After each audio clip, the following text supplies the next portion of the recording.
But do we really have free will? Well, it's a simple question. People have been debating it for centuries, like philosophy, neuroscience, physics. They all got something to say about it. I feel like I make my own choices. But also, sometimes I do stuff I don't even know why. Yeah, that's where things get complicated. Oh, it was... That's where things get complicated. So let's start with determinism. So determinism says that every event, including our decisions, has a cause.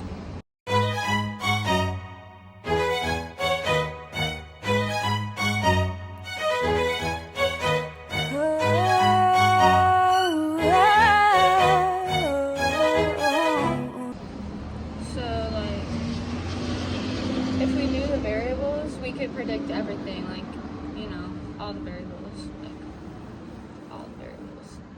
you know, like that person, how they're feeling, how they're doing, how they're looking, what they did yesterday, what they ate for breakfast, all of that. So Laplace's demon. Laplace is what now? It's a thought experiment. Imagine a super intelligent being thing that knows the position and motion of every atom in the universe. So it could predict like what everything's gonna do and what everything is doing. Like, or they know what everything's doing and what everything is gonna do. Because like if they know what every atom's doing, then they can know what every person's gonna do. So even what I'm gonna eat tomorrow? Yeah, in a deterministic universe, your preferences, your memories, the neurons firing your brain, those all came from somewhere. You're just following the script, moment to moment, and it's already all mapped out. In the book, Behave, Sapolsky writes that every human action results from a neurobiological process that started seconds, minutes, hours, even years earlier. That's kind of depressing. Is there any way to be free? Compatibilism. So, compatibilism says that we can have free will even if our actions are caused by other things, like what we ate for breakfast. And yeah, it means that we can act from our own desires, not the other forces around us. So like if I skip the party and study because I want good grades, that counts? Exactly. You didn't invent your desire for good grades, but you're still acting from it. That feels more fair. It's like I didn't choose my programming, but I'm still using it. And this is the world that lets us talk about things like responsibility and morality, even in a determined world. Bro, do you know anything about libertarianism? Yeah, that's where you have complete free will, right? Are you free? Yeah. Yeah, I like that one because I like to think I have total control over what I do and my body and my choices and stuff. Well, what about people who have epileptic seizures? Do you think they're controlling what they do when they have an epileptic seizure? True. I mean, yeah, I didn't think of it that way. Maybe we don't have total control of what we do. So, then there's the Libet experiments, which really shape things up. The ones where the brain moves before you think? Correct. In the 1980s, Benjamin Libet asked people to press a button whenever they felt like it. Their brains showed a buildup of activity called the readiness potential, about 500 milliseconds before they were consciously aware of choosing to act. So my brain acts before I know I decided? Yep, it feels like you're choosing, but your brain has already started bubbling up for the move. Sapolsky from Behave puts it bluntly. Your brain decided to move before you were even aware of it. Thus, how you can claim to have chosen when to move, evidence of free will if the cascade of neural signaling culminating in the movement started before you consciously choose. So free will might just be my brain's PR department? What about free won't? I heard that somewhere. Great point. Free won't is the idea that even if we don't control the start of an impulse, we still might be able to stop it. Like braking in your car. Like pressing on the brakes. Skirt. So I can't stop the thought, but I might stop the action. Exactly. That's where your prefrontal cortex comes in, especially the frontal cortex. So Polsky writes, the frontal cortex makes you do the harder thing when it's the right thing to do.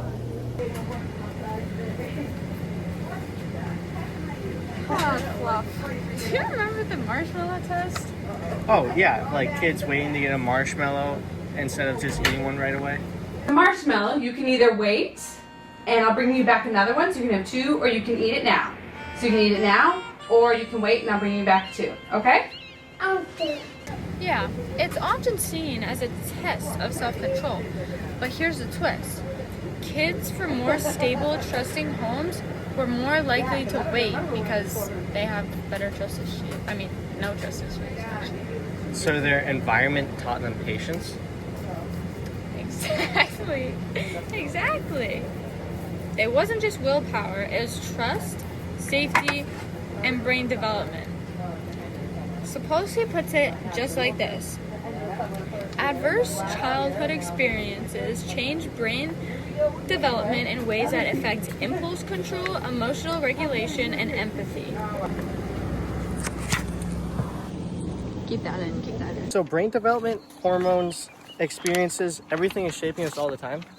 Yep. Subconscious cueing, testosterone spikes, peer pressure, trauma, oxytocin bonding, childhood adversity, cultural norms, all of that stuff wiles the brain and influences some stuff in your brain. What about boy brains and girl brain stuff? Boy brains and girl brain stuff? Well, even that starts in the womb. Differences in hormone exposure affect development, but it's not black and white.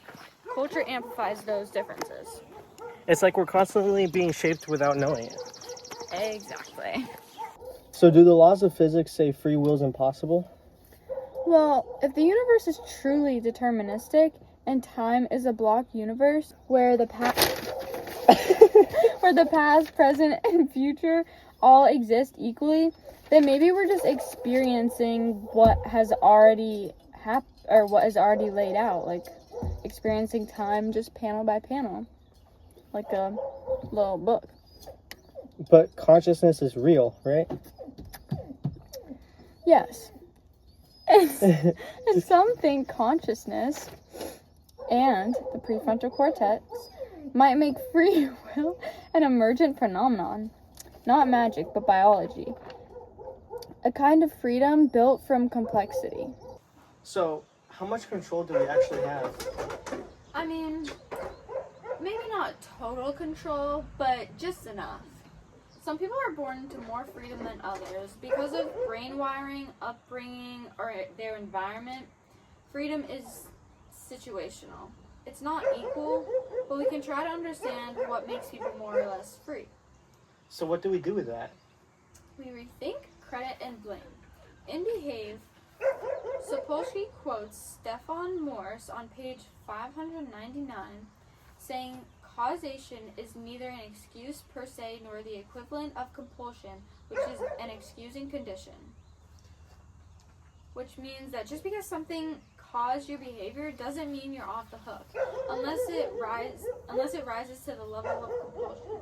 The legal system draws a line between influence and loss of control. We might not control everything, but we can reflect, slow down, respond instead of react.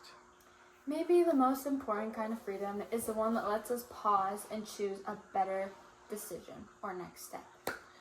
Not total freedom, but maybe just enough to matter. Yeah, that's what being a human being is.